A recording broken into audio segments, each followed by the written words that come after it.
Hello everyone. Please take place around the campfire because it is storytelling time, and for tonight I have prepared stories that will take us to ancient archaeological sites around the world. First, we will travel to Stonehenge in England. Stonehenge is one of the oldest and most enigmatic ruins in the world. We will explore what is known or can be guessed about it, as well as the legends and beliefs that gravitated around it for centuries. And I will tell you about megalith builders in prehistoric Europe. For another aspect of the Neolithic period, we will visit one of the oldest and largest Neolithic sites in Europe, Skara Brae, in the extreme north of Scotland, on the windy Orkney Islands. We will walk among the stone houses of a village that was populated 5,000 years ago, even before Stonehenge or the pyramids of Egypt were built. And finally, we will go to a city lost under the sands of the Egyptian desert, Amarna. For a short period of time, the city became the capital of Egypt during the New Kingdom, and this capital was built by Akhenaten, the heretic Pharaoh, and his queen, Nefertiti, who tried to replace old Egyptian gods with the cult of Aten, an unique sun god. We will discover how his religious revolution took place and how Amarna was sentenced to oblivion with its founder when the old gods were restored. This is going to be our longest exploration journey to date on my channel, so more than ever, make yourself comfortable. There is probably tension in your shoulders right now. I would like you to become aware of this and gently release it. Now do the same with your arms, especially your hands, and breathe normally. And now with your legs and feet. It is totally fine if you wish to let go anytime during the story. You may close your eyes and just listen. This will be enough to follow along. And don't hesitate to drift to a peaceful sleep. There are timestamps in the first command, so you can resume later where you left. And as always, if you wish to have this video saved, to watch it offline, or just the audio track, they can be downloaded from my Patreon page with many more. There is a link to it in the description. To help you focus, the soft campfire sounds from the beginning have disappeared, but they will be back after the stories to lull you to sleep. Now let's begin our journey, and our first stop is in the green English countryside. Let's go to Stonehenge.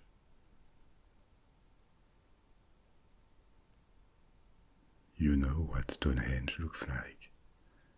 It is an iconic monument, a large ring of standing stones, or more accurately, several rings. The stones are huge. Some of them measure more than 4 meters, more than 13 feet, and they weigh up to 50 tons. These standing stones are called megalith. The term derives from ancient Greek. Megas means great, large, and lithos, which means stone. We'll come back to megaliths in a minute, because they are the most visible remains of the Neolithic and Bronze Age periods in Europe, and there are many. Stonehenge may be the most spectacular and famous megalithic site, but there are over 35,000 megaliths in Europe alone, from Scandinavia in the north to the Mediterranean Sea in the south. And Stonehenge is not an isolated structure. It is surrounded by many more less visible works, especially ancient tombs called tumuli. We are also going to explore this. The understanding of Stonehenge, when it was built, by whom, and why, has progressed enormously since the 20th century, but it remains rather mysterious. There are many different theories about it, which is yet another thing we need to discuss tonight. Was it a temple? Was it a place for ceremonies? An astronomical observatory?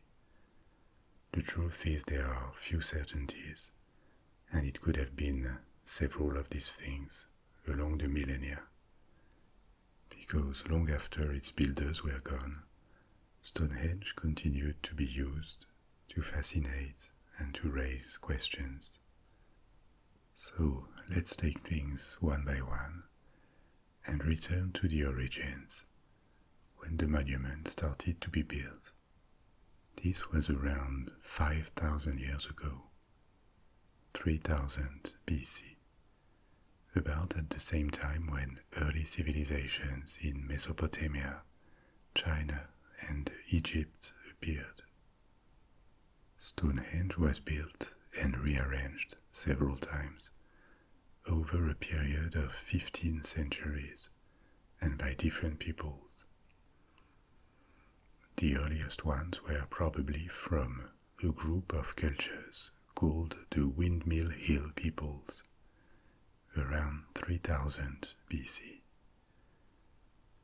These people practiced a semi-nomadic lifestyle during the Neolithic. They knew agriculture, they raised cattle, but they were not entirely sedentary. They lived during a period of transition between hunters and gatherers and agrarian societies, doing a bit of both. And they built structures too, especially tombs. They built, or more precisely, they dug large circular furrows, like trenches or hilltop enclosures, and they also dug collective tombs. They have left remains in different locations in England, and it seems the structures they created show a taste for symmetry and circles. Now, how do we know that it was around 3000 BC? Mainly thanks to radiocarbon dating. Ancient tools and other remains were found in trenches, not only at Stonehenge, and they point to approximately the same period of time, 5,000 years ago. What the Windmill Hill peoples made in Stonehenge is trace the external ring. There were probably no stones involved yet, and they dug a circular trench, not continuous, but rather a series of small rectangular trenches that constitute a wide circle. There were many hypotheses along the centuries about who built Stonehenge: the Celts, the Romans, the Saxons, even the Greeks, and this includes more exotic ones like people from Atlantis or aliens.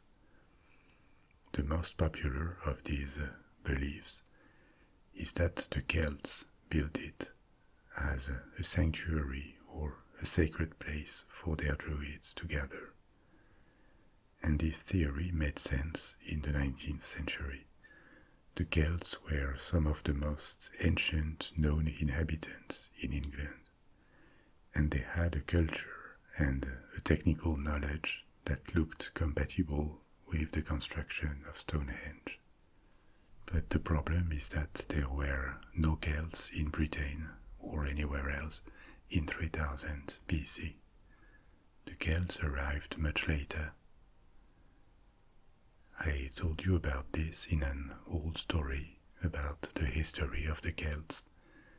They are first and foremost a linguistic group sharing similar cultural traits and descending from waves of Indo-European peoples. These Indo-European peoples came probably from a large region north of the Caucasus and in Ukraine, from which they spread in many directions to the north of India, to Persia, and almost all of Europe over centuries and centuries. They didn't find an empty land when they arrived in these regions. They probably mixed with the locals, or they replaced them, or they shared space. It's hard to know exactly how things unfolded in every region. For example, in Italy, they cohabitated. Italic tribes that founded the city of Rome were Indo-European peoples, but the Etruscans, who lived north of Rome in central Italy, were very probably not, based on their language. In the west of Europe, along the Atlantic Ocean and in Central Europe, Celt culture dominated in the first millennium BC. This was the time of the Druids, that is to say, long after the building of Stonehenge. To the Celts, in fact, the builders of Stonehenge were as ancient as the Romans are to us. It is likely that the Celts used the site, though, but they didn't build it. And these Windmill Hill peoples who started working on the monument were certainly way less advanced technically. They hadn't discovered metallurgy, and they were living in the period called the Neolithic. Once again, a word coined from ancient Greek. Neolithic means new stone. New because around 12,000 years ago, the first known developments of farming appeared in the Near East first, before multiplying in other parts of the world. And archaeologists observed a number of new cultural characteristics coming with it.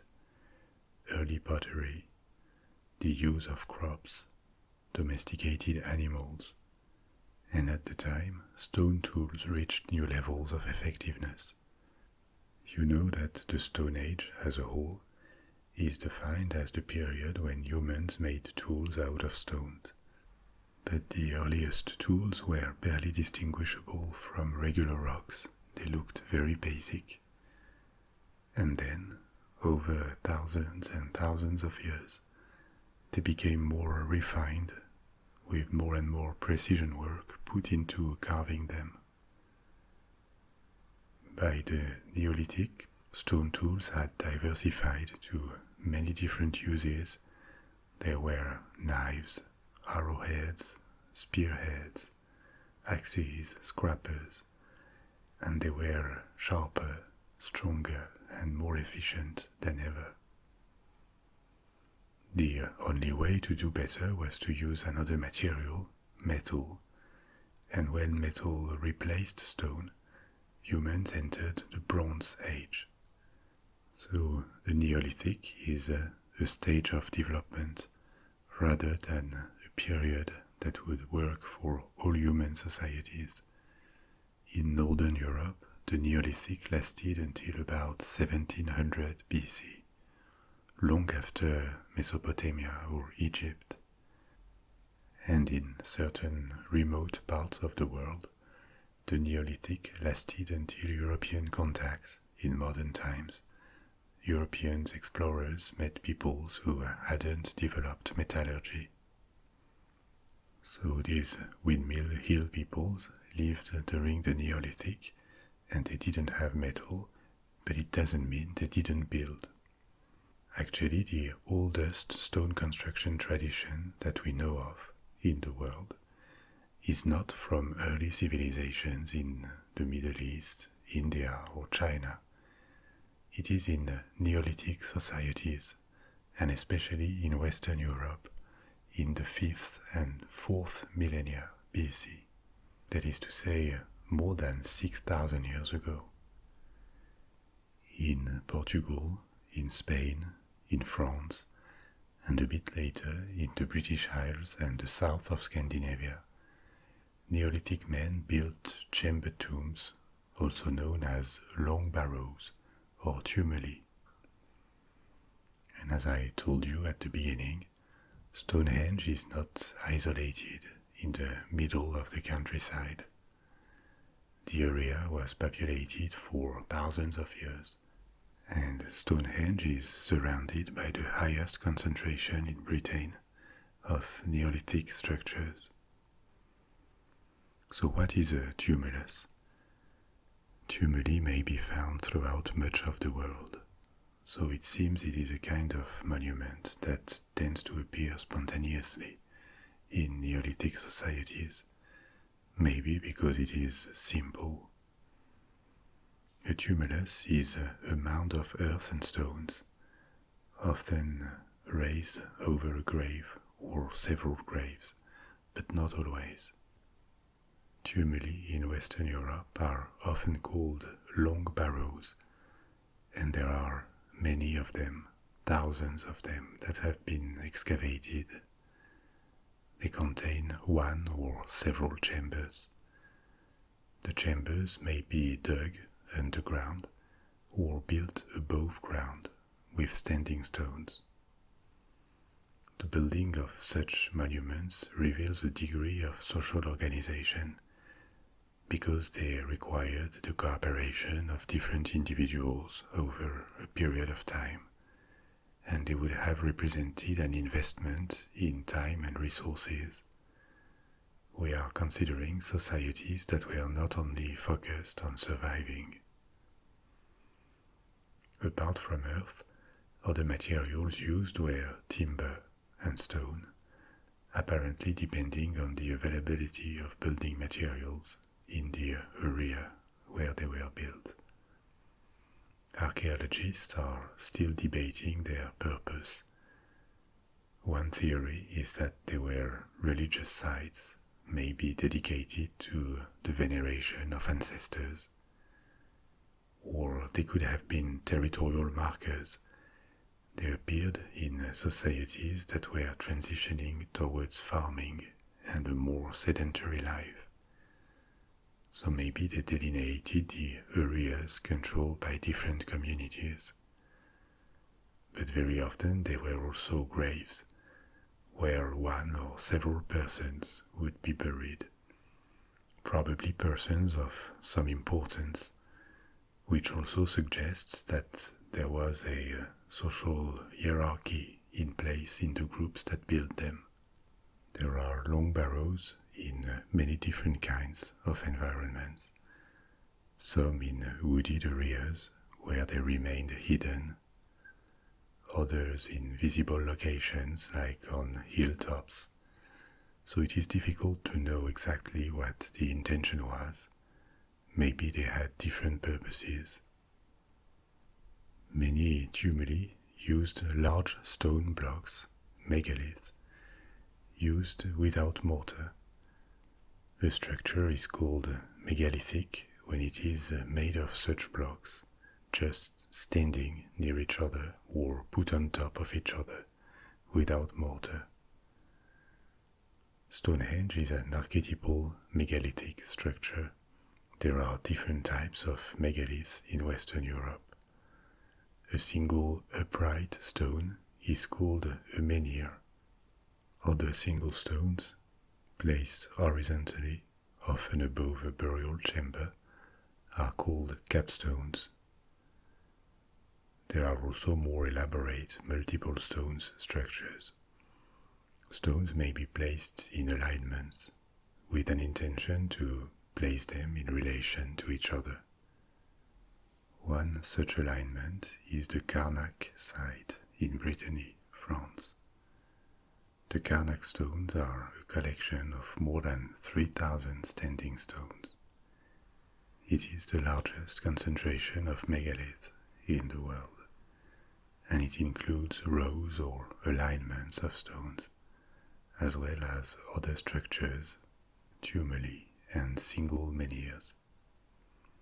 Karnak was built probably around 3300 BC, a few centuries before the first stones were erected at Stonehenge. And, like for Stonehenge, a lot of posterior legends appeared around Karnak. A Christian myth, for example, is that the stones were pagan soldiers who were in pursuit of the Pope and they were turned to stones. Brittany also has a local version of Arthurian legends, and another tradition claims that the stones are perfectly aligned because they were a Roman legion turned to stone by Merlin.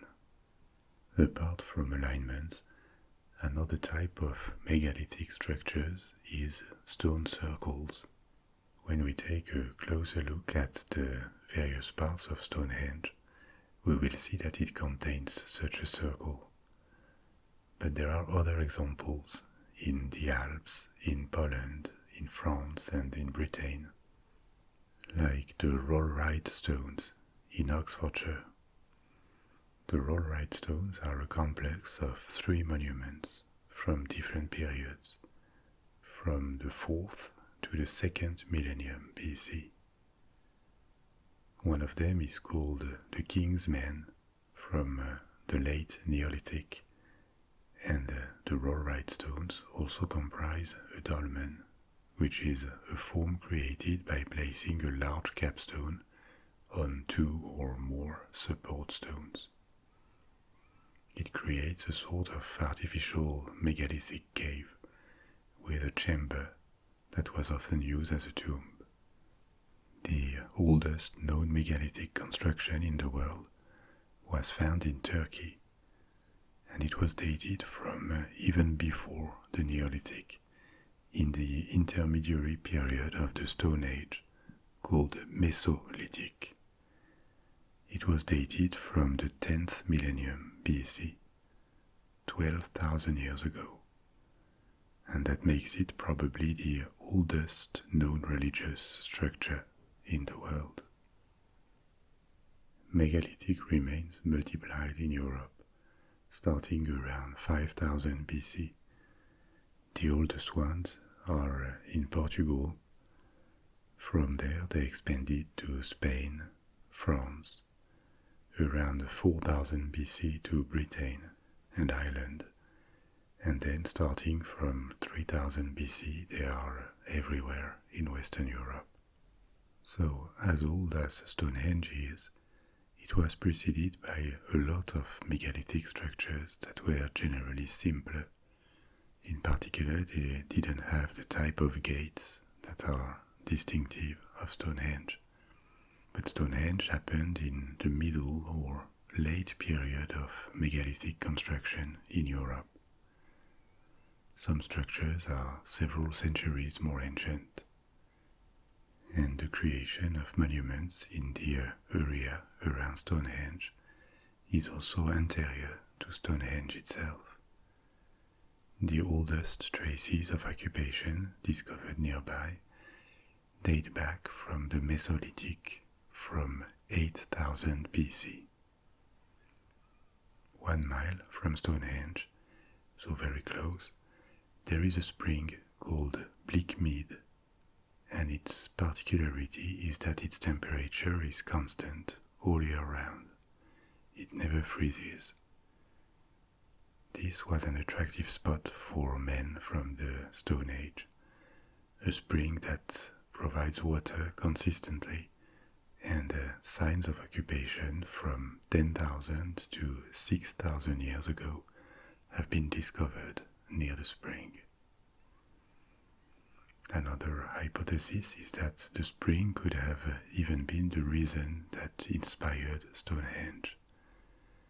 There are rare algae living in the spring, and this causes stone taken from it to turn bright red in a few hours when they are taken out of the water.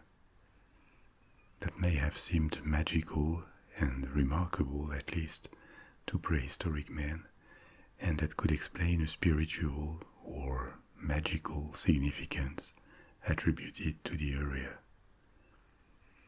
But as we said before, it is only thousands of years later that the Windmill Hill people traced the first circle, this circular ditch that is the initial, oldest part of the monument. They also built a low bank along the inner side of the circle using chalk they had taken from the digging of the ditch. And there were two openings along the circle, a large entrance to the northeast and a smaller one to the south. This enclosure remained as such for centuries, probably used by the inhabitants with no further construction. The exact purpose of this enclosure is not known precisely, but it must have had a religious or sacred significance, because inside the ditch they placed stone tools, flint tools, and also bones of deer and oxen that were discovered at the bottom. And interestingly, radiocarbon indicates that these bones are way older than the picks used to dig the ditch, meaning that they must have looked after them for a long time before burying them there.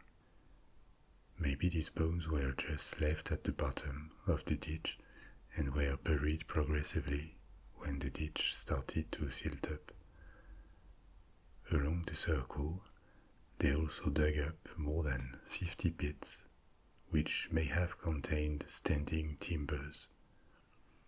So maybe at some point, around 3000 BC, Stonehenge looked like a timber circle.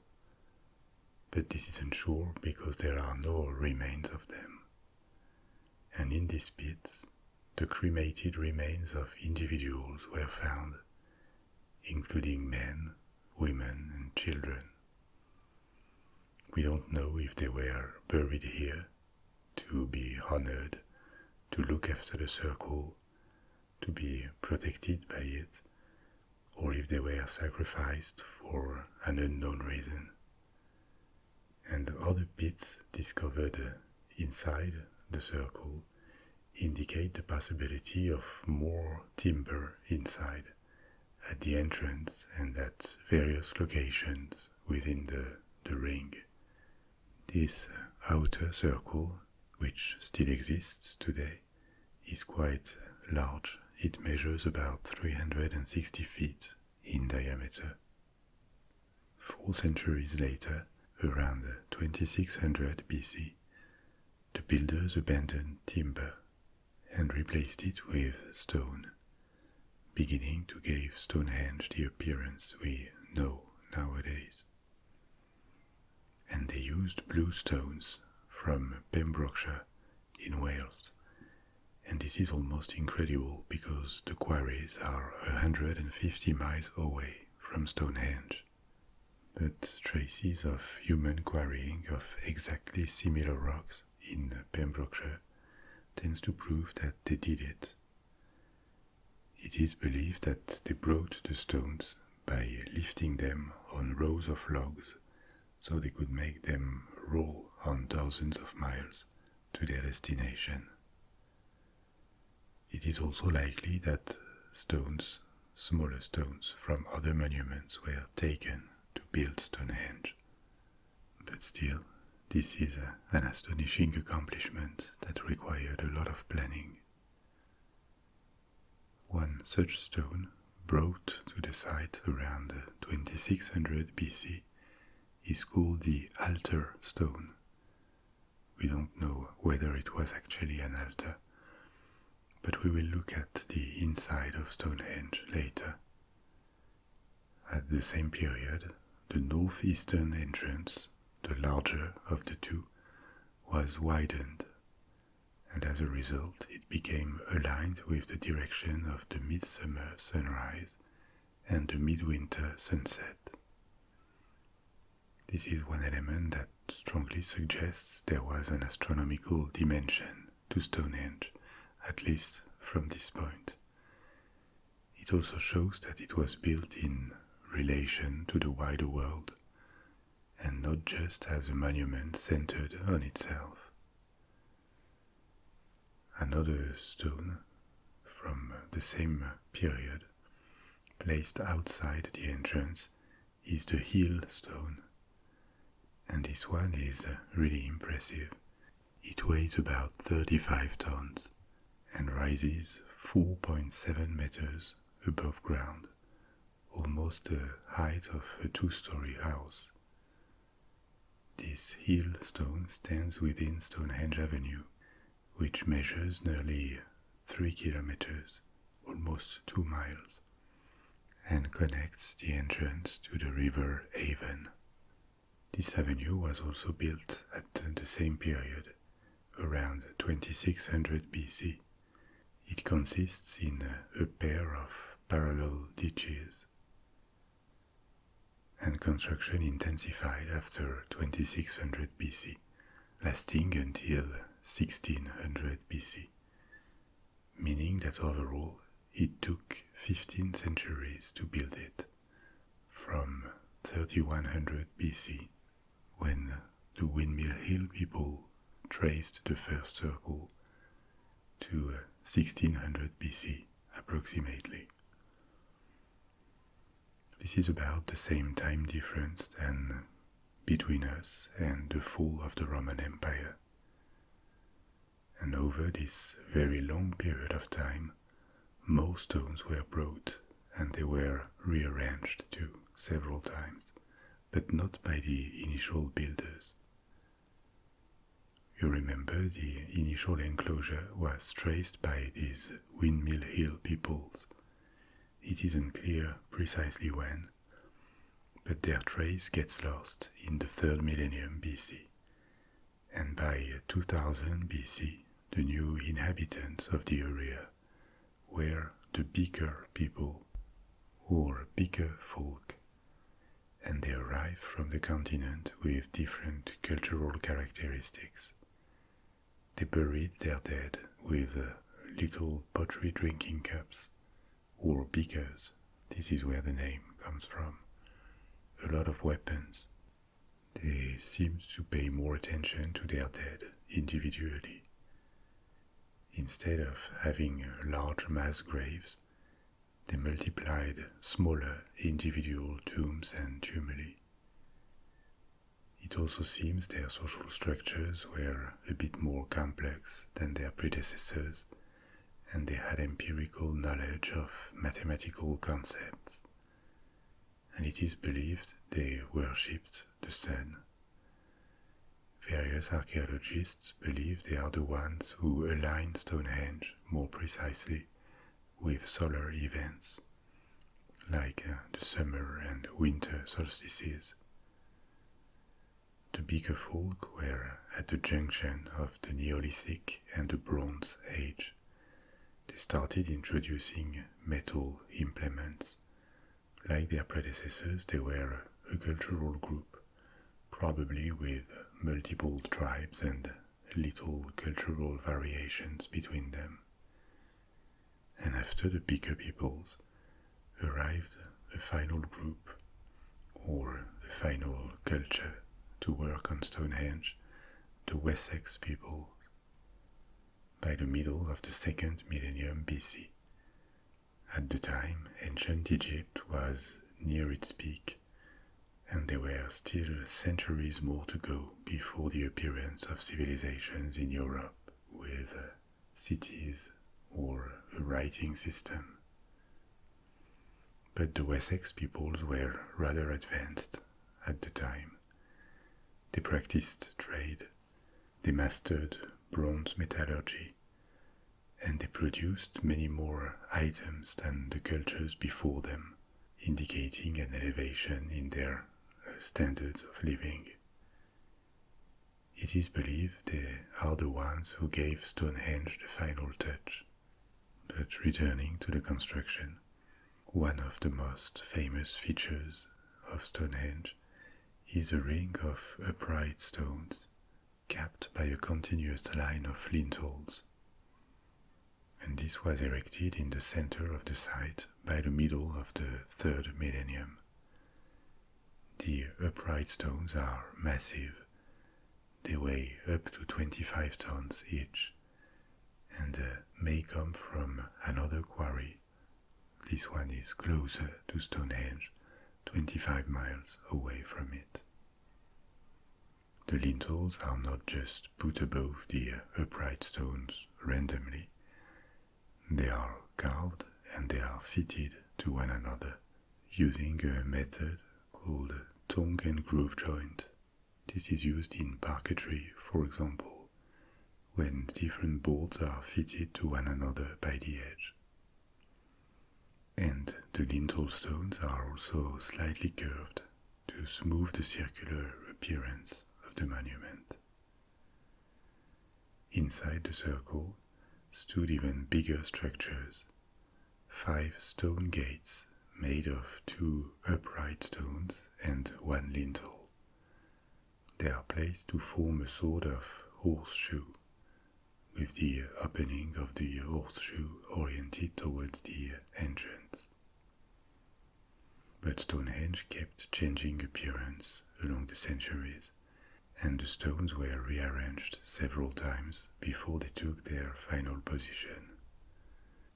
By 2000 BC, it is likely that the stone ring, which was 33 meters in diameter, 110 feet, was entirely complete, closed, and it surrounded entirely the horseshoe of higher gates or doors. But in a last phase, the northeastern section of the ring was removed, so instead of a ring, it became a second, larger horseshoe, also oriented towards the sunrise in the summer and the sunset in the winter. There are carvings on various stones too, probably from the late period, and it seems that after 1600 BC, the monument was no longer rearranged or extended with new stones. Along the centuries, new waves of migrants or invaders reached England. The Celt culture dominated the 1st millennium BC. Then came the Roman Empire, Germanic tribes like the Saxons, the Normans in the Middle Ages, and Stonehenge was obviously not forgotten because it's unmissable, and it developed a life of its own over the centuries, being adopted and studied by different groups. None of the cultures that built it had a writing system, so there is no testimony available. And the only way to learn about it is to study the site itself, the peoples who built it, and other megalithic structures. To the followers of these Neolithic and Bronze Age builders, Stonehenge must have appeared extraordinarily impressive. To the Celts, who didn't have a writing system neither, and lived there 1000 years after the end of the construction, it must have looked like a remain left by the gods. The Celts never developed a monumental stone architecture of that kind. On many counts, they were more advanced than their predecessors in Britain and Ireland, but their culture didn't care that much for spectacular stone monuments. The idea that druids, the Celts priests, were the creators of Stonehenge appeared in the modern period, initially as a hypothesis from the first scholars who studied the monument. It became very popular, and it is still a widespread belief that Stonehenge has something to do with the druids. Since radiocarbon tests have proven that it is way more ancient, we know that it was not a druidic site, but it remains associated with the Celts in popular culture. However, it is also likely, based on remains found at the site, that druids used Stonehenge, at least occasionally. They generally worshipped in forests or marshes, but they would have also turned Stonehenge into a temple of worship and sacrifice. There is a neo-pagan religion, the modern Druids, that congregates at Stonehenge on the midsummer solstice. After the Celts, a folklore and legends appeared around the monument. For example, in the story about Arthurian legends, I told you about a book from the 12th century called The History of the Kings of Britain by Geoffrey of Monmouth. This is one of the texts that contributed to elaborate Arthurian mythology and literature in the Middle Ages, and it attributed the building of Stonehenge to Merlin the Wizard. Another unrelated legend from the Saxons says that Stonehenge was built by a Saxon king in the 5th century AD to show his remorse because he would have invited enemy warriors to the site for a feast. And then, as they were defenseless, he would have ordered his men to draw their weapons from concealment and fall upon the guests, killing more than 400 of them. The site started to be studied in the 17th century. This was the moment when the association with the Druids began. And the research intensified with a lot of new major discoveries in the 20th century and until recently, thanks to excavations. This is how the history of the building was progressively uncovered, and the basis for most of the theories we talked about regarding the building periods and the peoples who worked on the site. The introduction of radiocarbon tests was very important because it finally revealed how ancient Stonehenge really was. A lot of remains have been found: charcoal, bones, tools, human remains from different periods. I told you about the remains that the early builders left all around the original circular ditch. Another body was discovered in 1978, the Stonehenge Archer. It is the body of a Bronze Age man who died around 2300 BC, at a time of active construction on the site. He is known as the Archer because of the flint arrowheads buried with him, but in fact several of them were located in the skeleton's bones, so it is likely that the man was killed by arrows. We don't know the significance of his burial at the site, but this raises the question of the function or the functions of Stonehenge to the various cultures that built it and used it. There are clues: the alignment with the sun at the solstices, the apparently sacred or funerary purpose of the site, with animal and human remains buried there. But none of this is very precise, and various theories coexist about what Stonehenge was really about. So let's take a look at them. There were theories by various authors suggesting that supernatural methods were used to bring the stones, based on the assumption that the stones would have been impossible to move, or that the builders must have had access to technologies that were a lot more advanced than thought. These are not ideas that the scientific community takes seriously. They appear completely out of the scope of peer reviews, and sometimes they make their way to the public, which is where they exist because they couldn't survive within the scientific community where evidence needs to be discussed and exposed. In any case, there were tests made to check whether such heavy stones, some of them weighed 50 tons, could be transported and lifted to an upright position. And the answer is yes, with a group of people and techniques that were available to Neolithic and Bronze Age men, like logs placed under the stones to make them roll, and then sheer legs to lift them. It worked. Another theory for transport is the use of a kind of sleigh running on a track greased with animal fat. So the construction itself is absolutely impressive and a testimony to the ingenuity of the builders. But it works technically. This is not that mysterious. What is harder to know is the function of Stonehenge.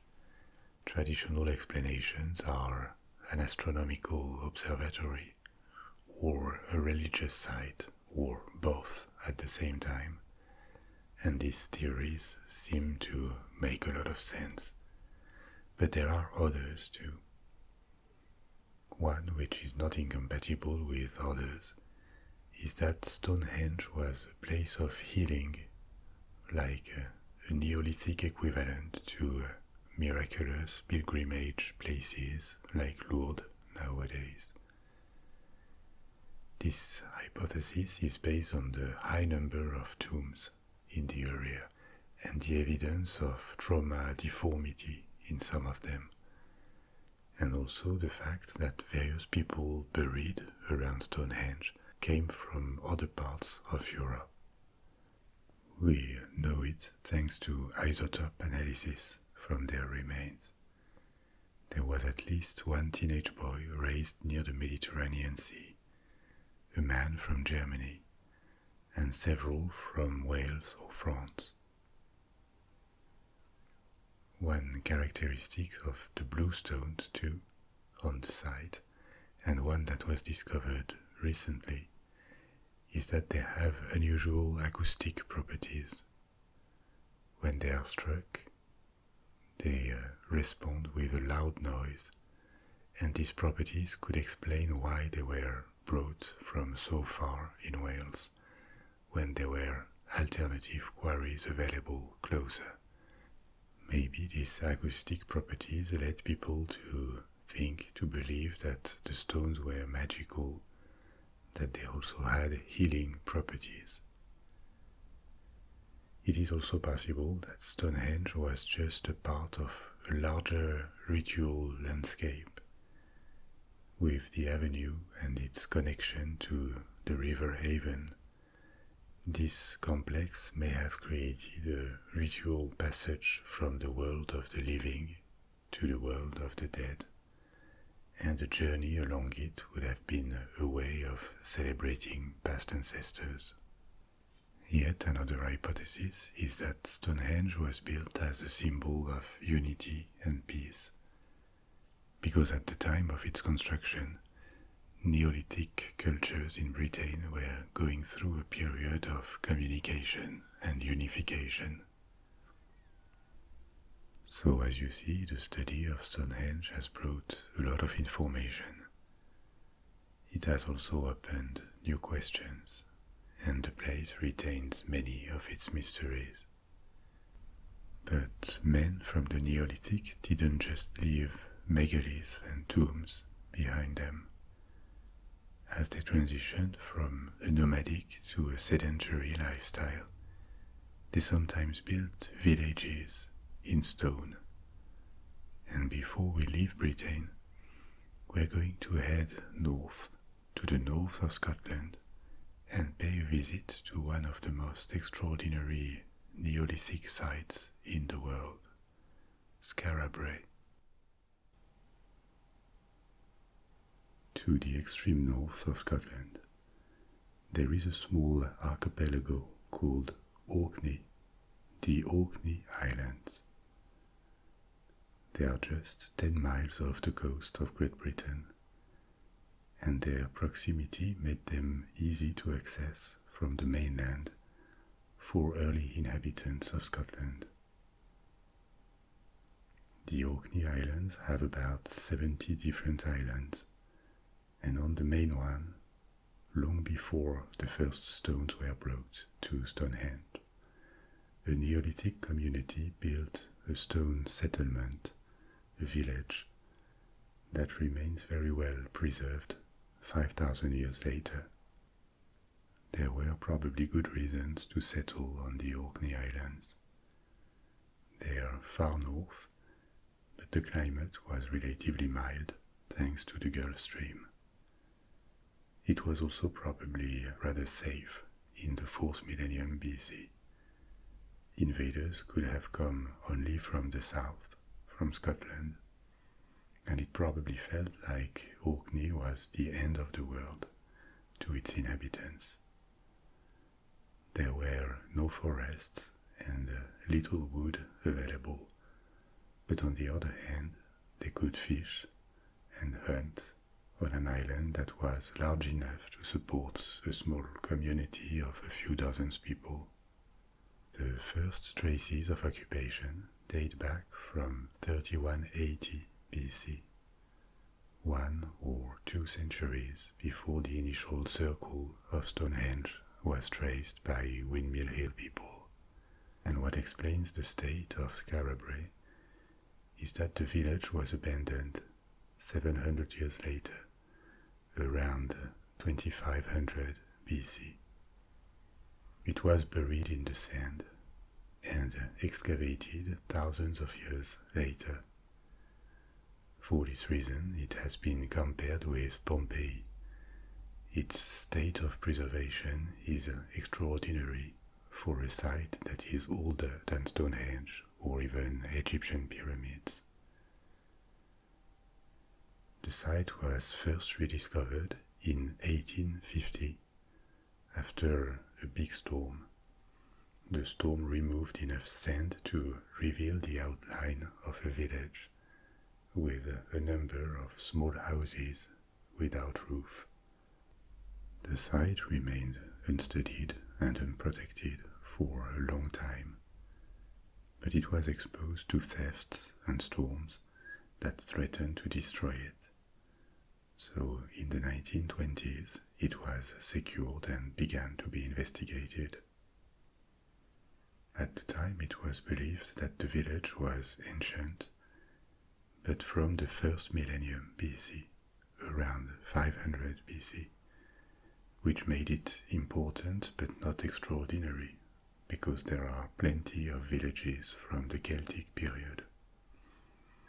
The reality appeared in the 1970s thanks to radiocarbon. Tests indicated that Skara Brae was from the 4th and 3rd millennia BC, and it was abandoned around 2500 as the climate in the Orkney Islands changed. It is believed that the climate was becoming colder and wetter. The village was buried in the sand, and many valuable artifacts were left. So maybe because of the comparison with Pompeii, some people imagined that it had been abandoned suddenly due to a disaster, maybe a storm. People would have fled as quickly as possible, leaving their belongings behind. But many investigators of the site disagree with this, because research showed that the settlement had been buried very progressively, maybe over several centuries. So there is no doubt the village was abandoned quickly, but we don't know why. It could be anything from an attack that would have left the houses untouched, or the whole population dying while they were outside. No one can tell. At this point, a cluster of 8 houses has been excavated, but there were more structures that have been lost to sea erosion. The village is now very close to the sea, but it was farther from it when it was populated. Other structures are still buried, and they've been left underground, like in Pompeii. This ensures that they remain preserved. So what do we know about the inhabitants of Skara Brae? This was the Neolithic, as discussed before, and this means their tools were made of stone and other non-metallic materials. They had wood, bone. They also used animal fur and skin, ivory, clay for pottery. The houses they built were half into the ground, and they used earth sheltering. That is to say, they were sunk into the ground, like hobbit houses. But this kind of earth sheltering existed in many different countries. It can be found in Iceland, in Ireland, and it provides protection against the wind and the cold. The winters in Orkney were cold, but the wind was also a fact of life. It blows constantly, and storms were frequent. Houses that are half buried and covered in earth are very stable and also well insulated, even though the inside may be a bit dark when there are no windows. Each house was relatively small. They measured around 40 square meters, that's 430 square feet, and consisted of a single square room with a stone hearth for heating and cooking. There was close to no wood in Skara Brae, and it is unclear what people used as fuel. This is also probably the reason why the village was built with stone and left such remains. Neolithic villages were almost always built with wood in other parts of Europe, and this is why houses left only traces. So for fuel they may have used turf or driftwood or maybe dried seaweed. Not only the walls were made of stone, they had pieces of furniture too, cupboards, seats, storage boxes, beds, and the village had a drainage system, including primitive toilets in dwellings. The community was fairly small, maybe around 50 individuals at any time, and apparently it was very egalitarian too, because 7 of the 8 houses have exactly the same furniture in the same place, as if the inside arrangement of houses had to follow very strict and specific rules. The 8th house is different.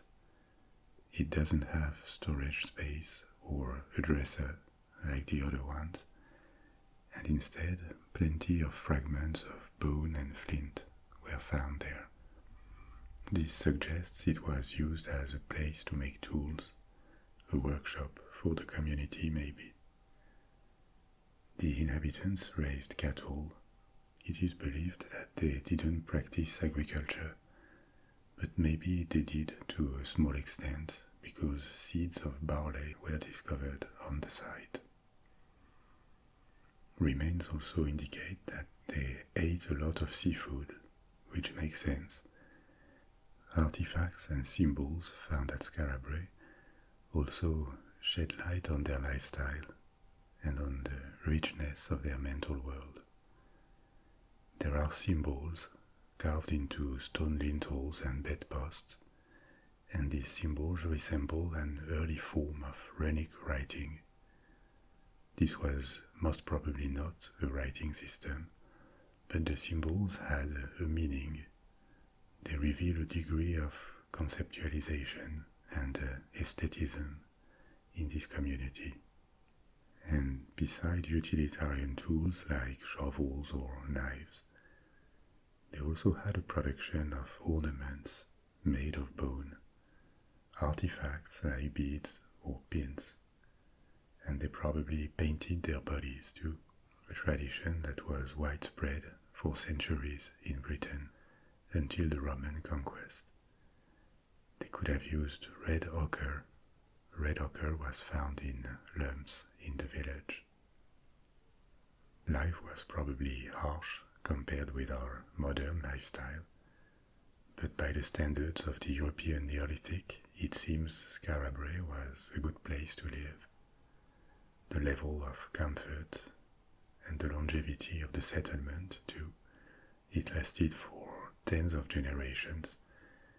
This seems to indicate that they had found a way of living that worked, and they made the best out of the Neolithic technologies and out of their environment. And now, let's embark on our last story for tonight. This one is going to take us to an ancient ghost city on the Nile. For centuries, it went forgotten in the sands of the Egyptian desert. Before we go more into detail, let me tell you a quick true story. Once upon a time, in ancient Egypt, during the New Kingdom, when Egypt was wealthier, more refined and more powerful than ever, a new pharaoh ascended to the throne under the name of Amenhotep IV. There had been generations and generations of pharaohs before him, many different dynasties. He was from the 18th dynasty, and all of them had been the guardians of Egyptian traditions and religion for so many centuries that it now seemed this order existed since the origins of time, and was as old as the world and the gods themselves. But Amenhotep was different, and instead of following the ways of tradition, he broke with it.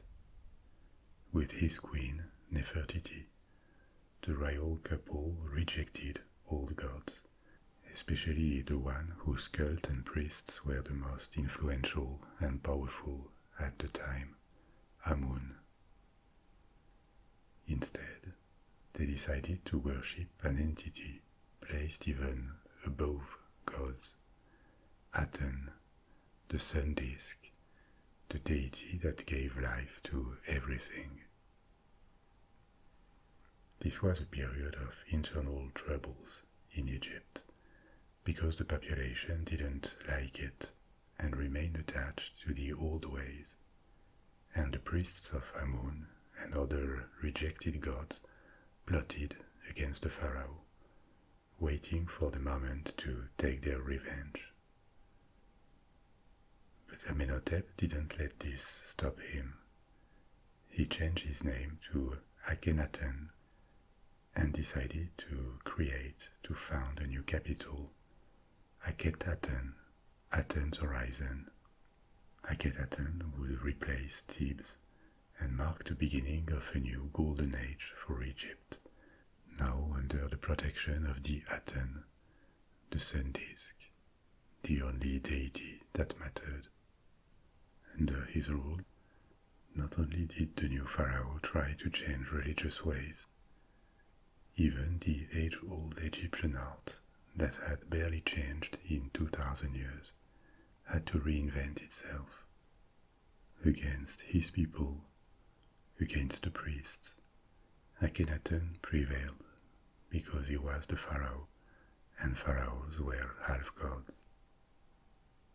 Akhetaten was built in a few years on the Nile, halfway between Upper Egypt, the south, and Lower Egypt, the delta in the north.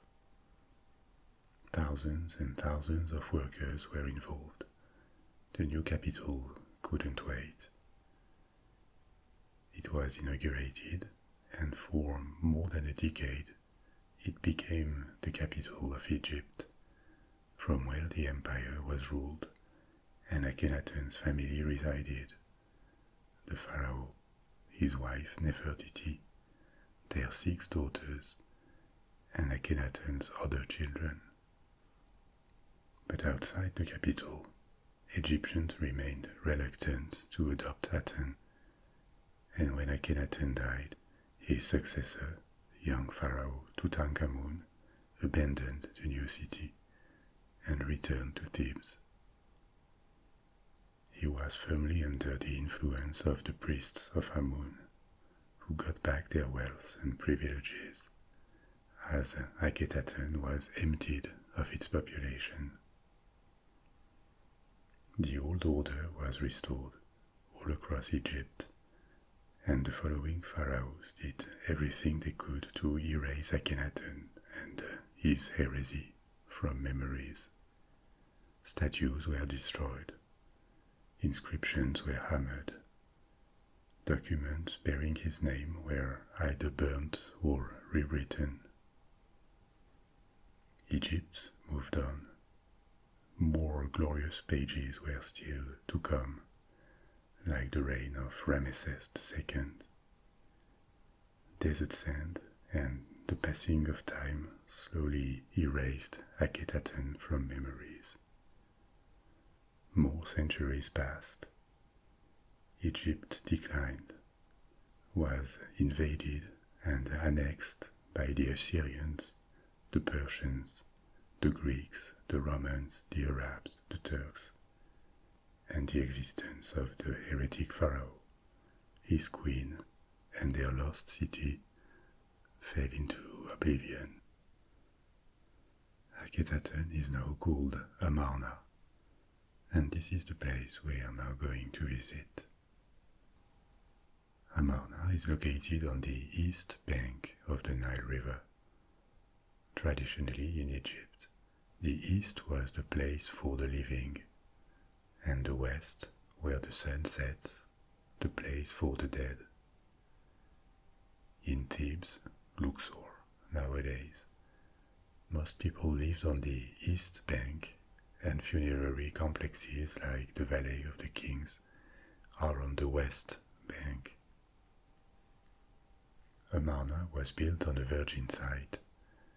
No trace of earlier urbanization has been found, and this seems logical for a new start. Construction began around year 5 of Akhenaten's reign, and probably lasted for about 4 years, which was very short. The Egyptians built in stone, but this was complicated, slow, and expensive, so it was limited to the most important buildings like temples and tombs.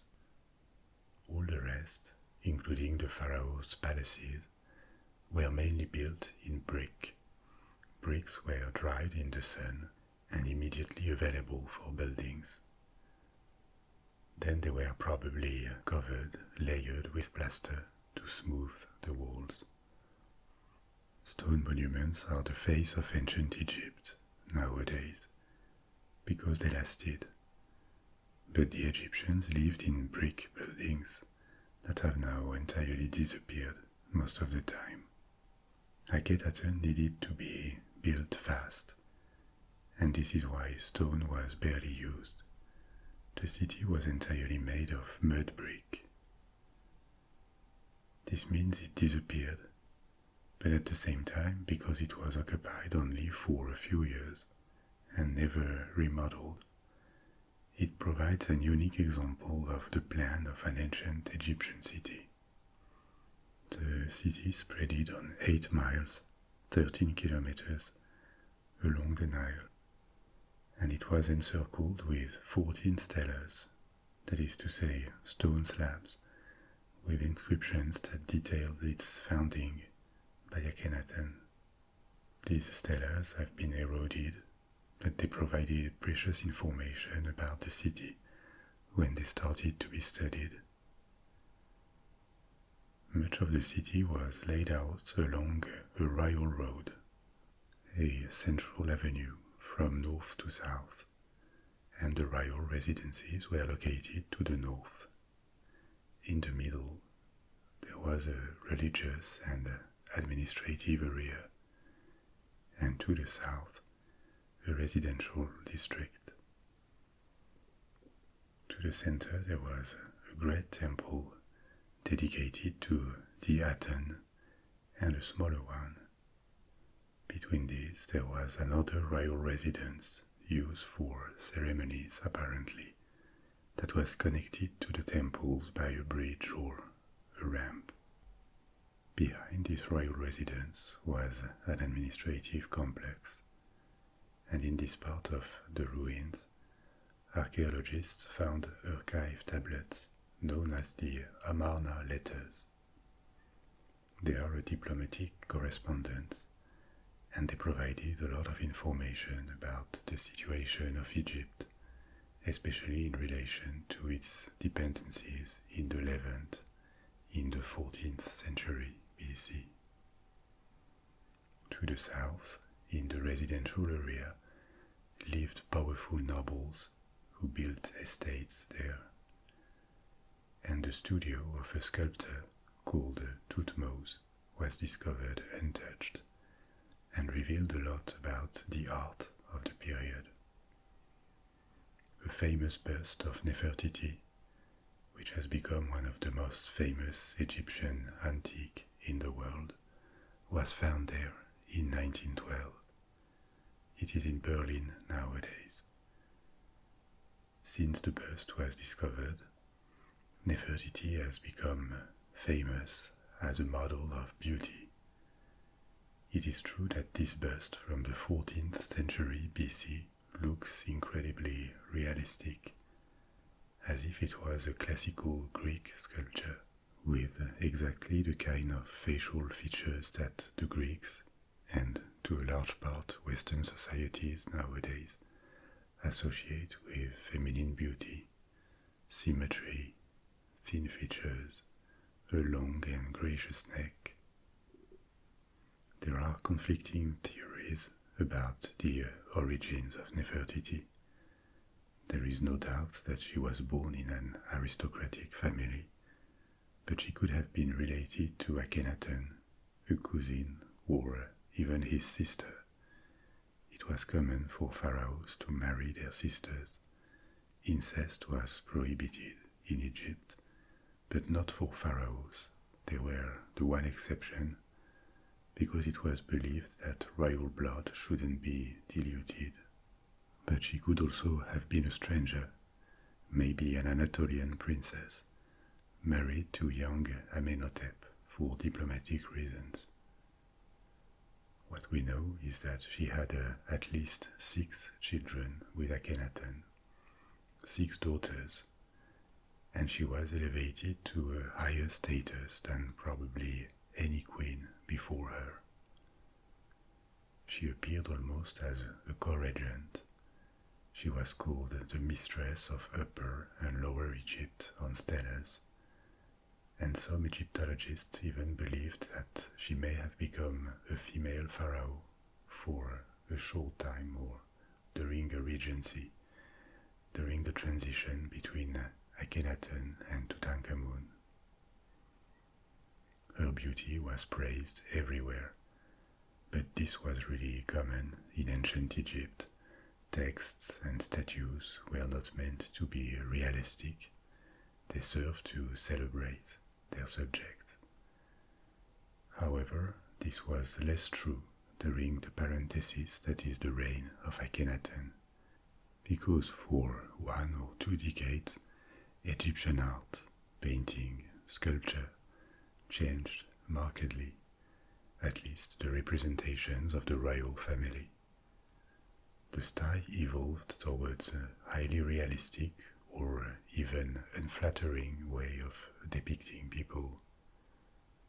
The pharaoh is shown almost feminine, with a curvy body, a prominent stomach, and a very long face. Maybe this is what he looked like, and there has been theories that he could have been affected by a disease or a genetic condition. But these pictures of Akhenaten are in stark contrast to traditional representations of pharaohs. They had traditionally very masculine features, muscles, large shoulders, thin waist. The art of Amarna sometimes look almost like a caricature. And in this context, the bust of Nefertiti seems to belong to another period or style. But it doesn't, so it is not impossible that she was effectively an embodiment of classical beauty. However revolutionary and surprising the revolution started by Akhenaten, it probably shouldn't be understood as just a spiritual move. Maybe there were more political power struggles behind it. First, because if he managed to impose an entirely new god to Egypt, it is probably because he was supported by the army. The Egyptian army under the 18th dynasty was a considerable power. At the time, Egypt was at the top of its prosperity. There were no internal threats, and the frontiers had been pushed away in every direction, especially to the east in the Levant and to the south in Nubia. Egypt still had enemies, but they were far away, and the kingdom could maintain a numerous and powerful military. Sometimes dynasties were even created or continued by generals who grabbed the throne. Along Egyptian history, it happened many times. Don't believe it remained hereditary for so long. So having support from the army was crucial for pharaohs, and especially support against another major political force, the priests. In particular, at the time, the priests of Amun. Temples in ancient Egypt were very powerful institutions. They were economic centers. They owned a large part of the land, and their high priests could be extremely influential, to the point of threatening the pharaohs themselves. And during the New Kingdom, the one cult that gained prominence was the cult of Amun, by far the most worshipped and wealthiest god of them all. Amun was a minor deity during the Old and Middle Kingdoms. The priests of Ra or Osiris were probably much more influential. And Amun was a local deity based in Thebes and its surroundings. But in the New Kingdom, the capital moved to Thebes, and the wealth and influence of the priests of Amun became major over the generations. Amun almost absorbed other gods, and of course Egypt remained polytheist. But in Upper Egypt, religion became close to an equivalent of worshipping Amun. So maybe the choice to break with Thebes and to create a new religious order was also a power move, a power grab, or a reaction against the rampant transformation of Egypt into a theocracy ruled by the priests of Amun. The new religion imposed by Akhenaten was not really monotheism, which is the fact of proclaiming that a single god exists and other cults are irrelevant. It was more what experts call monolatristic, the fact of worshipping a single god, even though others may exist. Their existence was not denied, but they didn't matter that much to Akhenaten. Even in Akhetaten, other deities were revered, in fact, if not officially, then by at least some of the people who lived in the city. But despite the creation of this new capital and all the powers that pharaohs had, the cult of the Aten never really replaced old gods. And when the pharaoh died, traditions immediately came back in force. 2000 years couldn't be erased in 15. Maybe there was a regency, maybe by Nefertiti. It's hard to know because many records of the time have been destroyed to erase the memory of Akhenaten. But in a few years, the capital had moved back to Thebes. The priests had recovered their wealth and influence, and the city of Akhetaten was abandoned. Maybe it was partly destroyed to make it disappear quicker, but as it was made of brick and occupied for such a short time, it's hard to know. The site didn't fall completely into oblivion. There are also traces of occupation nearby 15 centuries later during the Roman and early Christian periods. But bit by bit, the ruins became invisible from the Nile. Sand covered everything, and the memory of the city was lost. It is only in modern times, starting with Napoleon's expedition in Egypt, and then many more scientific missions, including the German one that unearthed Nefertiti's bust a century ago, that the history of Amarna, the modern name of the city, and the lives of Akhenaten and Nefertiti came back to light. The ruins are unimpressive nowadays. They are not really visited. Only archaeological missions keep working on the site in the hope of better understanding this very particular, unique moment in the history of ancient Egypt.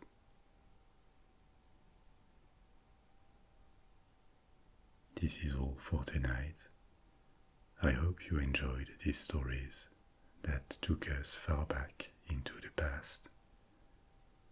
You can now let go and fall asleep, or if you feel like it, you can pick another story from my library. I'll speak to you soon for another topic. I think it will take us to space again and exoplanets. In the meantime, the sound of the fire camp is going to lull you to sleep.